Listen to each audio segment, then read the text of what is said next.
The cameras were supposed to capture another safe, sunny morning on Live with Kelly and Mark. Instead, they recorded the one interview with Meghan Markle so volatile, the network tried to bury it. Because in the final minutes of this uncut confrontation, a single sentence crosses a line that no publicist can ever walk back. Most people never saw that version. What aired that morning was 6 edited minutes. Polite laughter, vague answers about healing and moving forward, the kind of segment you half-watch while making coffee. What you're about to hear is a dramatized reconstruction of how that interview could have looked if nothing had been cut. It starts before Meghan Markle ever walks into frame.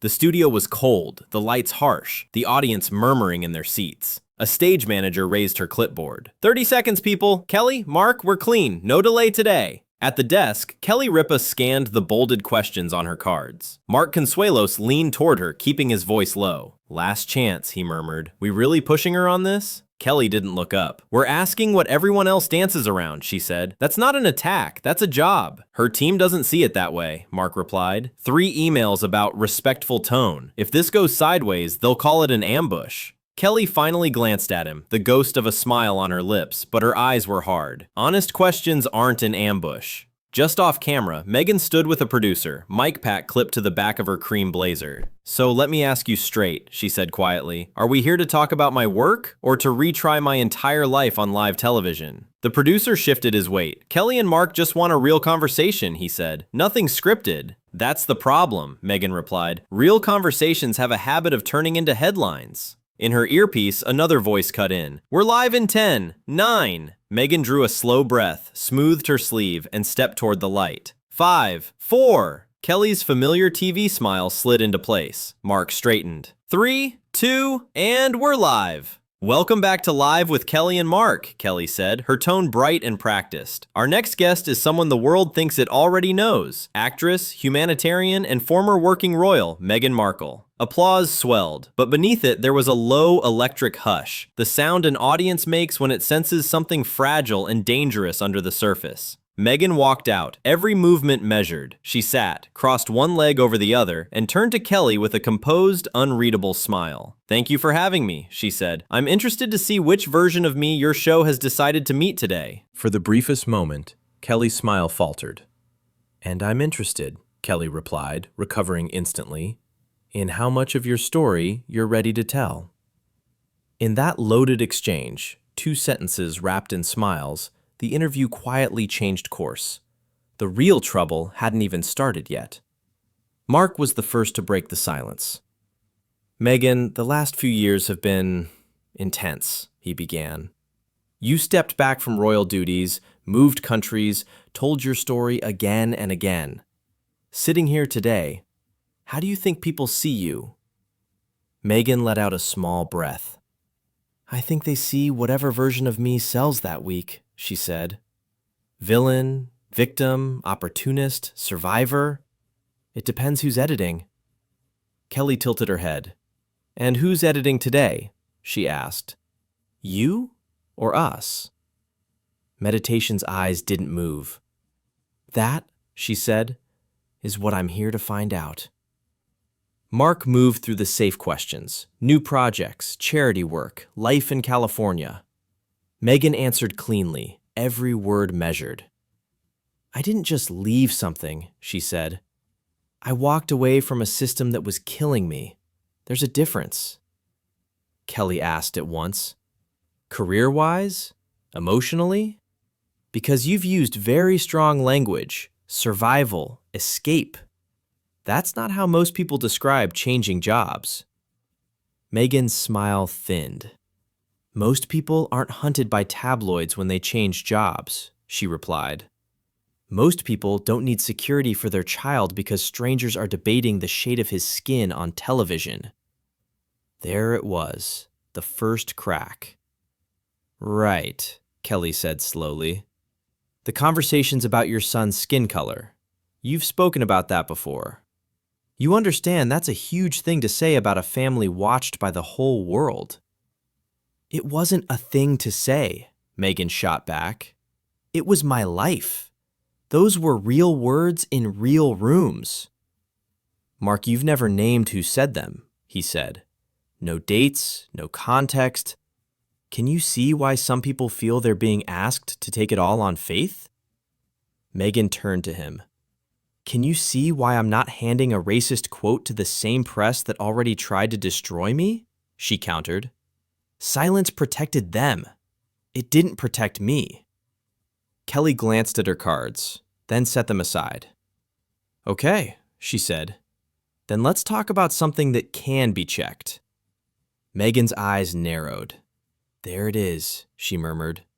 The turn. What turn? Kelly asked.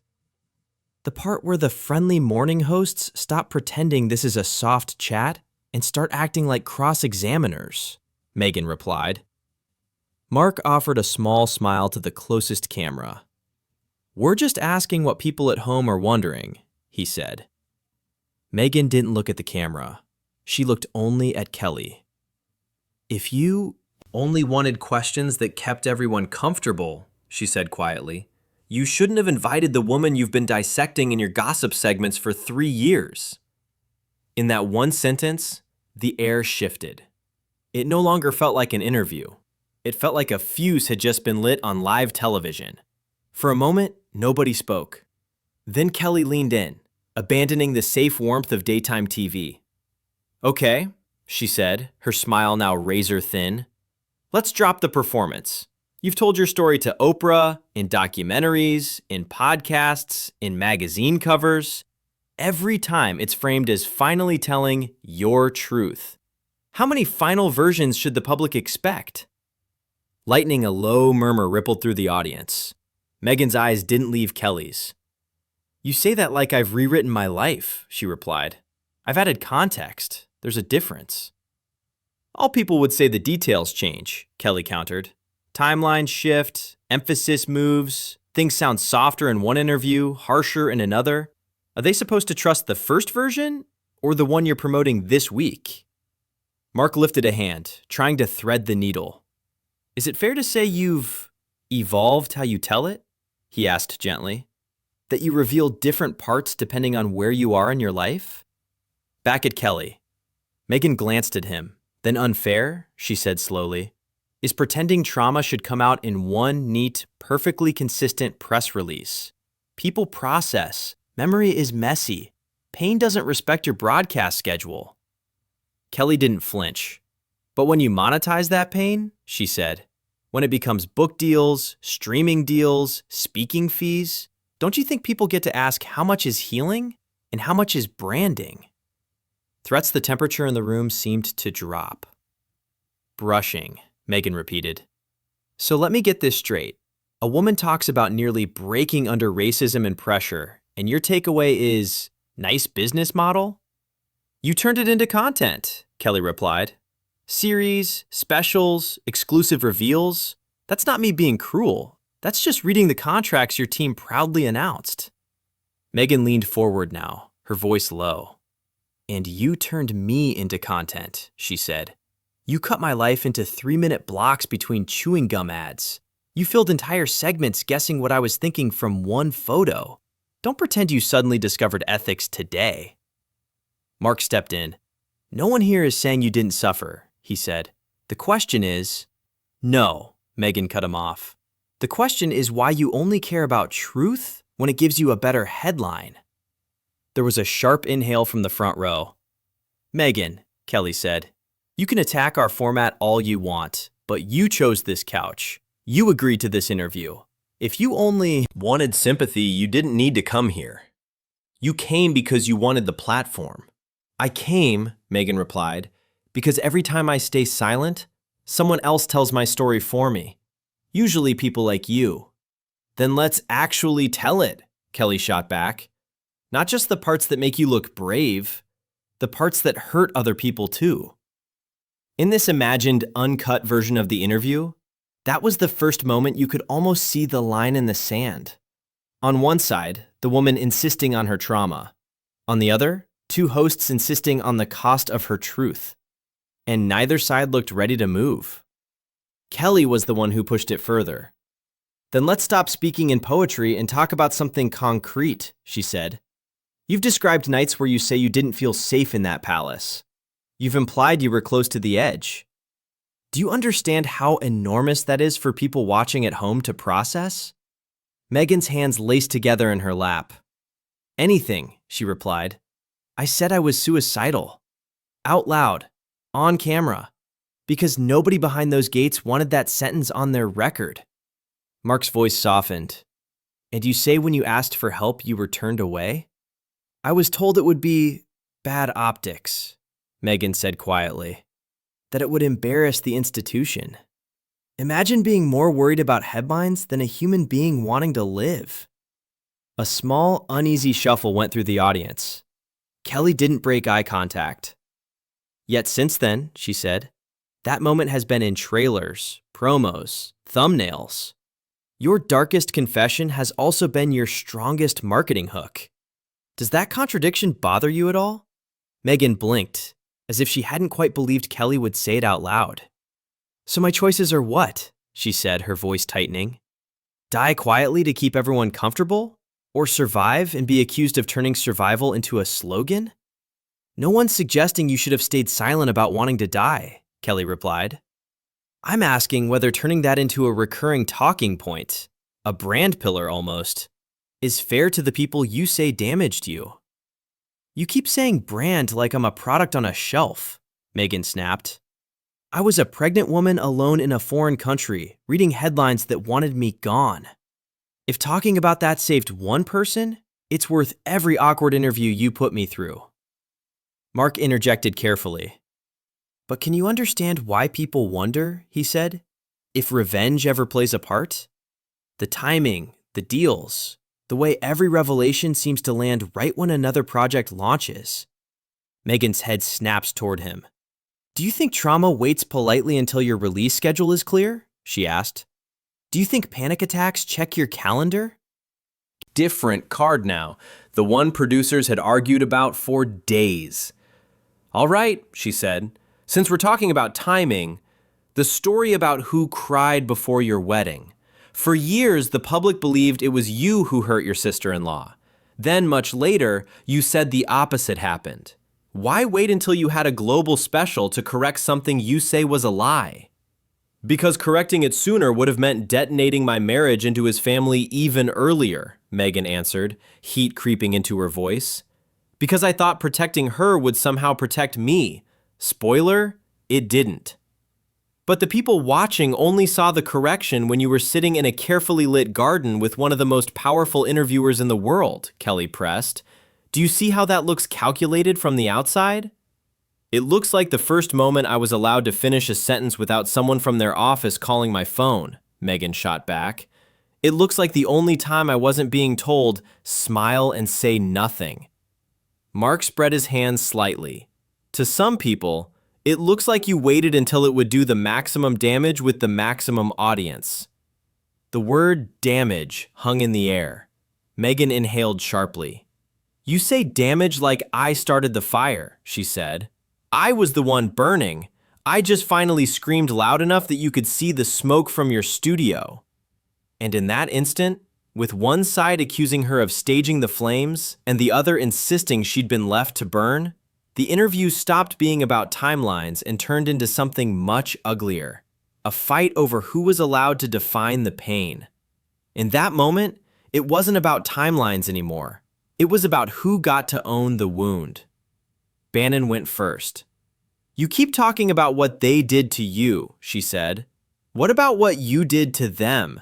The people who woke up and saw their private fights turned into primetime content.